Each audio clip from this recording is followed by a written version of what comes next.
حي على الفلاح. மிஃப்தாஹுல் இபாதா, இபாதத்துக்கான திறவுகோல் திலாவத்துல் குர்ஆன், குர்ஆனை ஓதுவது என்றார்கள் பெருமானார் ஸல்லல்லாஹு அலைஹி வஸல்லம் அவர்கள். இபாதத்துக்கான திறவுகோல். ஆனா இன்றைக்கு இபாதத்து எந்த அளவுக்கு இருக்கிறது, திறவுகோல் திலாவத் எப்படி இருக்கிறது? குர்ஆனை பார்த்தாலே சொர்க்கம் உண்டு, ஓதுனா இல்ல. அல்லாஹ் கொடுத்திருக்கிற பெரிய பாக்கியம், குர்ஆனை பார்த்தாலே சொர்க்கம் உண்டு. குர்ஆனை பார்ப்பது இபாதத், இபாதத்துக்கு கூலி ஜன்னத். அப்ப குர்ஆனை பார்த்தாலே சொர்க்கம், குர்ஆனை படித்தால் லிக்குல்லி ஹர்ஃபின் அஸ்ரு ஹஸனா, ஒவ்வொரு எழுத்துக்கும் 10 நன்மை உண்டு, ஒவ்வொரு எழுத்துக்கும் 10 நன்மை உண்டு. நன்மைன்னு சொன்னா நம்ம நிறைய கேட்கிறோம். நன்மையினுடைய அளவு என்ன? ஒரு அரை கிலோ இருக்குமா? அல்லது அளந்து கொடுக்க முடியுமா? நிறுத்து கொடுக்க முடியுமா? நன்மையின் வேல்யூ என்ன? நன்மையினுடைய வேல்யூ என்ன? இதை தெரிய வேண்டுமானால் மீண்டும் ஹதீஸுக்குள்ளே நுழைய வேண்டும். மிஷ்காத்தில் ஒரு அழகான ஹதீஸ் இருக்கிறது. ஆராஃப் வாசிகள், அடுக்குமாடிகள், சூரத்துல் ஆராஃப் என்று வருகிறது. அடுக்குமாடிகள் மறுமை நாள்ல அல்லாஹ் தஆலா கொடுப்பான்.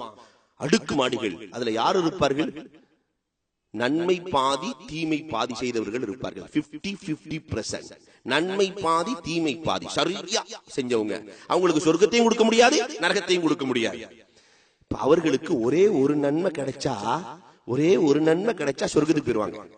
பிள்ளை எல்லாம் பெற்றோர்கிட்ட ஓடி வருவாங்க. அப்பா, ஊர்ல இருக்கும் போது எனக்கு அதை எழுதி கொடுத்தீங்க, இதை எழுதி கொடுத்தீங்க, ஒரு நன்மை கொடுக்க கூடாது, அடே மவனே அங்கேயே கொடுத்தாச்சுரா, இங்கெல்லாம் வராதராப்பா என்று எல்லாம் விரட்டி விட்டுருவாங்க. பெற்றோர்கள் சொல்லுவார்கள், மவனே ஊர்ல உனக்கு என்னென்ன எழுதி வச்சு, அந்த பிளாட்டு இந்த பிளாட்டு சம்பாரிச்சு சம்பாரிச்சு எழுதுனடா மவனே, ஒரே ஒரு நன்மையை குடுறான் மவனே, அவன் உலகத்திலே கொடுக்கறதுல எங்க அங்க போய் கொடுக்க போறான், அதான் இல்லன்றான். உற்றார் உறவினர்கள் அத்தனை பேர்களும் முடியாது முடியாது முடியாது முடியாது, எல்லோரும் மறுத்து விடுவார்கள். அந்த ஹதீஸ் மீண்டும் தொடர்கிறது. ஒரே ஒரு ஆள்கிட்ட ஒரு நன்மை தான் இருக்கும், நரகம் என்று முடிவாக்கிவிடும்.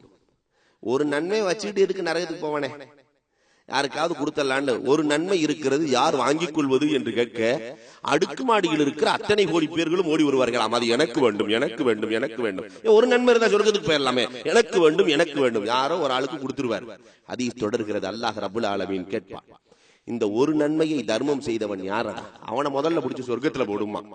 அதனால நாம முடிவு செஞ்சிடக்கூடாது, அந்த ஆளா நாம இருந்துடலாம். எல்லாம் பாவமா செஞ்சுட்டு ஒரு நன்மை மட்டும் செஞ்சா போதும். அல்லாஹ் அதை யாருக்கு நாடுகிறானோ அவர்களுக்கு. இப்ப சொர்க்கத்தை தீர்மானிக்கிற ஒரு நன்மை, சொர்க்கத்தை தீர்மானிக்கிற நன்மை ஒரு எழுத்துக்கு 10 உண்டு. நன்மையில சொர்க்கத்தை தீர்மானிக்கிற நன்மை ஒரு எழுத்துக்கு 10 உண்டு. யாருமே குர்ஆன் ஓத தெரியலன்னு சொல்லிடக்கூடாது. எத்தனை ஆலிம்கள் உங்களுக்காக வேண்டி காத்திருக்கிறார்கள், இத்தனை ஆலிம்கள் காத்திருக்கிறார்கள். அதனால எங்க ஊர்ல 94 வயது கிழவன், குடுகுடு கிழவன், இன்னமும் ஓதிட்டு இருக்கிறார். அல்லாஹ் ஹயாத்தை பாக்கியாக்குவானாக. 14 ஜுஸு மனனம் செய்திருக்கிறார். 94 வயது குடுகுடு கிழவன். கவலை இருந்தால் உருவாக்கத்தை ஏற்படுத்திவிடும். அப்துல்லாஹி ஷர்ஹபீல் என்று ஒரு இறைநேசர், பெரிய வழி உள்ள, அவங்கள்ட்ட காசு இல்லைன்னாலும் கடை வாங்கியாவது தர்மம் பண்ணுவாங்க. கடை வாங்கி தர்மம் பண்ணி பண்ணி பண்ணி பண்ணி கடைசியில சக்கராத்து ஆள்ல படுத்துட்டாரு. கடை கொடுத்தாள்னா சேர் போட்டு உட்காந்துருக்கு. எல்லாம் கடை கொடுத்தாரு. இவர் கொடுப்பாரா மூத்தா போயிருவாரா, கொடுப்பாரா மூத்தா போயிருவாரா. இவரு சக்கராத்து ஆள்ல படுத்திருக்காரு. அந்த நேரத்துல ஒரு பையன் தட்டு நிறைய ஹல்வா வச்சு வித்துட்டு வர்றான். சக்கராத்து ஆள்ல படுத்திருக்கிற பெரியவர் அவனை கூப்பிட்டாரு, வாடா தம்பி, இவங்களுக்கு எல்லாம் ஹல்வா கொடுன்னாரு. எப்படி இருக்கும்? இவங்களுக்கெல்லாம் ஹல்வா கொடுன்னு. இங்க இருக்கிறவங்க எல்லாம் சிரிக்கிறாங்க. ஆனா அந்த பையனுக்கு கடுமையான சந்தோஷம். வீட்டுல இருந்து வந்த உடனே இவ்வளவு பேர் இருக்கிறாங்க, வெட்டி வெட்டி கொடுத்து ஒரே நேரத்துல தட்டை முடிச்சுட்டு போயிடலாம். பெரும் பெரும் துண்டா போட்டு கொடுத்தாச்சு. பெரியவர்கிட்ட வந்து, பெரியவரே கொடுத்தாச்சு, பணம் கொடுங்க. எல்லாம் அதுக்காண்டி தப்பா உட்கார்ந்து இருக்கிறாங்க. ஒரு இருக்கை காலியாக இருக்கிறது, நீயும் போய் உட்கார்ந்து கொள். அழுகிறான், புலம்புகிறான், தவிக்கிறான், கதறுகிறான், கத்துகிறான். பெரியவரே, என் குடும்பமே இதை வைத்து தான் வாழ்கிறது பெரியவரே என்று துடிக்கிறார். இந்த நேரத்தில் ஒரு பெரியவர் பணமுடிப்பை கொண்டு வருகிறார். எல்லோருக்கும் பணம் கொடுக்கப்பட்டது, சிறுவனுக்கும் பணம் கொடுக்கப்படுகிறது. அந்த இடத்துல ஒருத்தர் கேட்டார், நாங்கெல்லாம் உட்கார்ந்து இருக்கும் போது காசு வரல, திடீர்னு வந்துருச்சு, எப்படி வந்துச்சு? அந்த பெரியவர் அப்துல்லாஹி ஷர்ஹபீல் ரலியல்லாஹு தஆலா சொன்ன வார்த்தை என்ன தெரியுமா? நீங்கள் எல்லாம் காசை கொடுத்து விட்டு கவலைப்படவில்லை, ஆனால் அவன் கவலைப்பட்டதால் அவனுக்கும் பலன் கிடைத்தது, உங்களுக்கும் பலன் கிடைத்திருக்கிறது.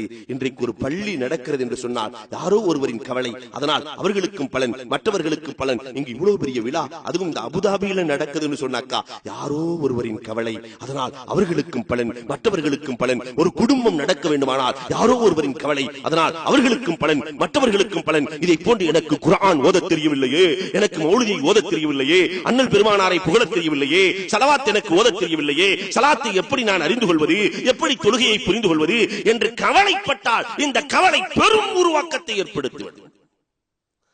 பார்த்தா சொர்க்கம், படிச்ச அந்தஸ்து உயர்வு. குர்ஆனை சிந்தித்தால் தஃபக்குரு சாஅத்தின் கைரும் மின் இபாதத்தி ஸனா, கொஞ்ச நேர சிந்தனை ஒரு ஆண்டு வணக்கத்தை விட மேலானது. பெருமானார் சொன்னார்கள், குர்ஆனின் படி அமல் செய்ய ஆரம்பித்தால் நம்ம யர்ஜுலிகா ரப்பிஹி ஃபல்யஅமல் அமலன் ஸாலிஹா, அல்லாஹ்வினுடைய லிகாவே கிடைத்துவிடும், அல்லாஹ்வினுடைய சந்திப்பே கிடைத்துவிடும். அப்ப இபாதத்துக்கான திறவுகோல் திலாவத்துல் குர்ஆன். அல்லாஹ்வை பார்க்கணும்னா குர்ஆனை நீங்கள் கைவிடாதீர்கள். பெருமானார் ஸல்லல்லாஹு அலைஹி வஸல்லம் எவ்வளவு பெரிய அருளை வாங்கி கொடுத்திருக்கிறார்கள். அன்புக்குரியவர்களை எண்ணி பார்க்க வேண்டும்.